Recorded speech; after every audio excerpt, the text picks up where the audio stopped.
জুনের ২২ তারিখ রাত যখন ঘনিয়েছে তখন মধ্যপ্রাচ্যের আকাশে ছড়িয়ে পড়েছিল এক ভয়াল আতঙ্কের ধোঁয়া। আমেরিকার বোমারু বিমান আর সাবমেরিন থেকে ছোড়া ক্ষেপণাস্ত্র যেন খালি টার্গেট করেনি ইরানের পরমাণু কেন্দ্রগুলোকে, বরং নিশানা ছিল গোটা নিউক্লিয়ার স্বপ্নকেই। আর সেই রাতের ভয়াল স্মৃতি ঘিরে হোয়াইট হাউসে দাঁড়িয়ে গর্জে উঠলেন ডোনাল্ড ট্রাম্প। বললেন, ওদের পরমাণু প্রোগ্রাম আর ফিরবে না।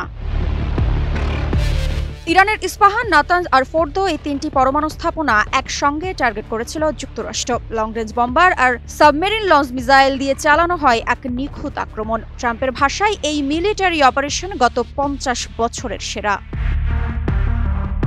তবে পেন্টাগনের প্রাথমিক রিপোর্ট বলছিল ইরান কয়েক মাস পিছিয়ে গেছে, কিন্তু সিআইএর আপডেট বলছে বহু বছর লাগবে ইরানকে ফিরে আসতে। এখন প্রশ্ন উঠছে, ইরানের পরমাণু কার্যক্রমের স্বপ্ন কি তবে শেষ? ট্রাম্প যেমন বললেন, ডিল করার সুযোগ ছিল, ওরা নেয়নি, আর তাই বোমা মেরেছি, হেল বম্বিং। সত্যিই কি ইরান এখনো কোণঠাসা?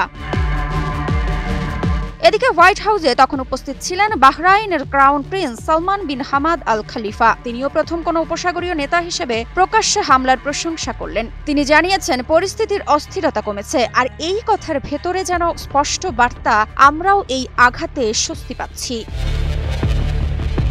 ইরান ইসরায়েল যুদ্ধের ১২ দিনের পর ২৪ জুনে চুক্তি হয় যুদ্ধবিরতি। তারপর থেকেই প্রশ্ন, নতুন করে পরমাণু কূটনীতি কি শুরু হবে? ইউরোপ চায় আলোচনায় ফিরতে, ইরান বলছে দরজা বন্ধ নয়। কিন্তু ট্রাম্পের যুক্তরাষ্ট্র এখনো বলছে নো রাশ। তারা বলছে নেগোসিয়েশন, ওদের দরকার, আমাদের না। একই দিনে বাহরাইন আর যুক্তরাষ্ট্র একটি চুক্তি করেছে সিভিল নিউক্লিয়ার প্রোগ্রাম সহযোগিতা নিয়ে। অর্থাৎ একটা পক্ষ পরমাণু স্বপ্নে নামছে, আর এক পক্ষ বোমায় সেটা শেষ করছে। তবে একটা প্রশ্ন থেকেই যাচ্ছে, এই চূড়ান্ত ধ্বংস কথাটা কি আসলেই বাস্তব, নাকি এটা রাজনৈতিক বার্তা মাত্র?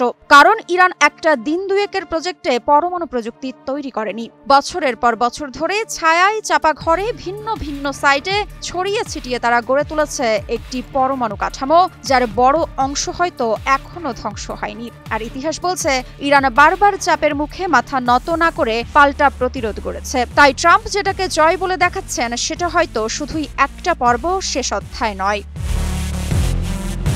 এদিকে ট্রাম্প বলেছেন ওরা ফিরতে পারবে না, কিন্তু ইতিহাস বলছে ইরান কখনো হার মানেনি। মৃত্তিকা সিনহা বিশ্বাস, নিউজ 24।